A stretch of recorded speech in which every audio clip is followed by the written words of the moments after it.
గీతతో కోట్ల మందికి దారి చూపించిన అతనికన్నా గురువెవరు?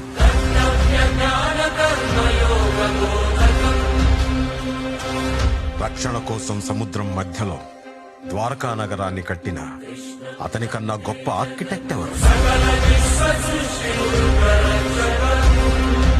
వేణుగానంతోనే గోవుల్ని గోపికల్ని కట్టిపడేసే అతన్ని మించిన మ్యూజిషియన్ ఎవరు?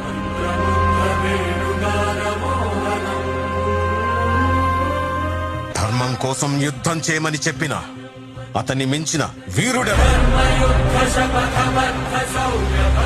హోమయాగాలతో వర్షం తెప్పించిన అతనికన్నా ప్రకృతిని అర్థం చేసుకున్న క్లైమటాలజిస్ట్ ఎవరు?